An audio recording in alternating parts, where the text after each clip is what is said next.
Pemindahan ibu kota negara memperkuat citra Indonesia di mata dunia internasional.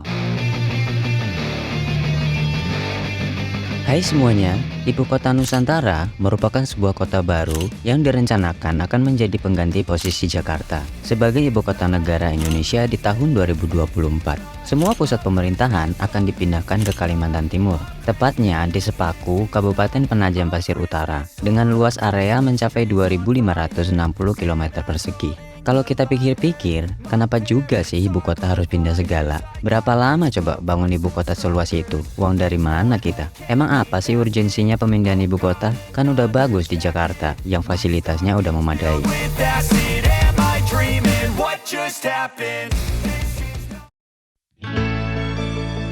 Oke, kita semua tahu kan bahwa Jakarta adalah ibu kota Indonesia yang terletak di daerah pesisir pantai utara Pulau Jawa. Sayangnya, Jakarta juga merupakan kota dengan tingkat kerawanan yang tinggi terhadap bencana alam, seperti banjir dan juga gempa bumi yang sering terjadi. Hal ini disebabkan oleh beberapa faktor seperti permukaan tanah Jakarta yang semakin menurun, banjir rob yang semakin parah, dan polusi udara yang semakin tinggi. Bahkan nih, menurut laporan Badan Penanggulangan Bencana Daerah atau BPBD, sepanjang tahun 2022 saja, tercatat ada 1.411 bencana yang terjadi di ibu kota, dan yang paling sering terjadi adalah bencana kebakaran pemukiman.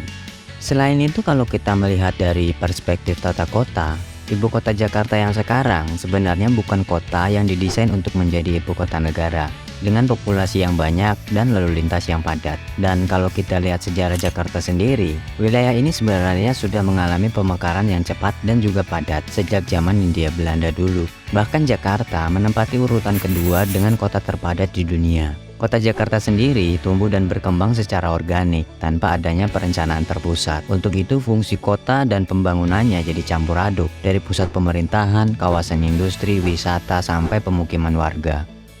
Dengan kondisi ibu kota Jakarta sekarang ini, pemindahan ibu kota ke Pulau Kalimantan adalah keputusan yang ideal. Ya, karena Pulau Kalimantan sendiri memiliki luas yang cukup besar dan terletak di tengah-tengah wilayah Indonesia juga kan. Di sisi lain, Pulau Kalimantan juga memiliki banyak sumber daya alam, seperti hutan dan lahan yang bisa dimanfaatkan untuk pengembangan kota. Hutan yang saya maksud di sini bukan hutan belantara ya, melainkan hutan produksi yang kayunya di periode tertentu akan dipanen.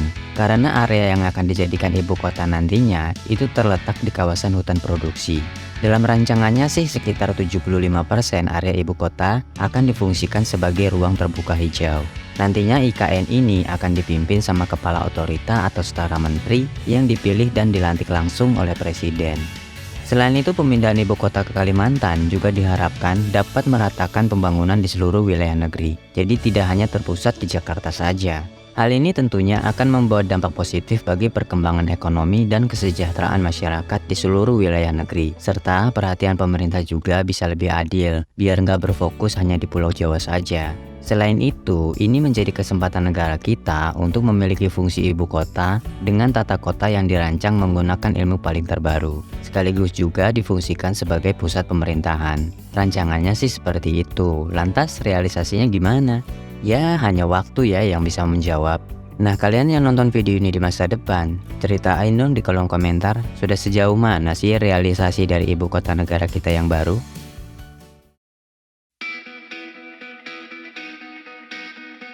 Oke, terlepas dari itu semua, jangka waktu pembangunan ibu kota ini sudah tertuang di dalam Undang-Undang Nomor 3 Tahun 2022 tentang Ibu Kota Negara yang telah disahkan oleh DPR.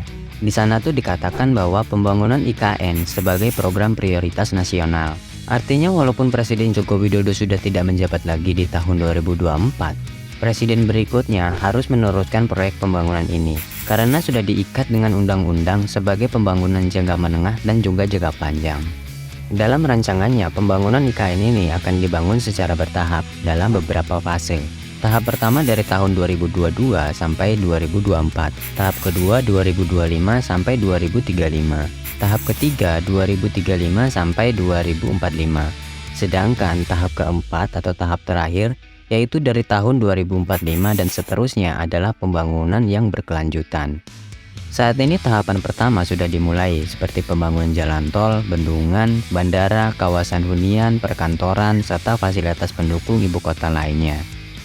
Kalau melihat rancangannya, dana untuk semua tahapan pembangunan IKN tadi hanya 19,2% saja dana yang diambil dari APBN. Sisanya seperti proyek-proyek ekonomis kayak jalan tol, bendungan, dan lain sebagainya. Harapannya sih bisa dapat pendanaan dari pihak lain, seperti investor asing, BUMN, pihak swasta, pendana hibah, dan lain sebagainya, yang nantinya akan menjadi investasi umum. Menurut otorita IKN, sudah ada banyak investor besar yang melirik investasi ini. Kurang lebih ada 142 investor, dan 90 diantaranya sudah menyatakan keseriusannya. Dengan adanya pemindahan ibu kota dari Jakarta ke Kalimantan, ini memiliki potensi dampak positif yang signifikan bagi Indonesia. Selain mengurangi beban Jakarta dan mempercepat pembangunan di Kalimantan, pemindahan ibu kota juga dapat memperbaiki pemerataan pembangunan antara Jawa dan luar Jawa, yang dapat meningkatkan pengembangan dan juga sumber daya manusia, sekaligus juga memperkuat citra Indonesia di mata dunia internasional. Meskipun dalam prakteknya tidak semudah yang kita bayangkan ya, pastinya banyak tantangan yang harus dihadapi untuk mewujudkan ibu kota Nusantara yang modern. Oke deh, segitu aja video kali ini, semoga jadi hiburan sekaligus edukasi buat kamu. Sampai jumpa di video-video selanjutnya.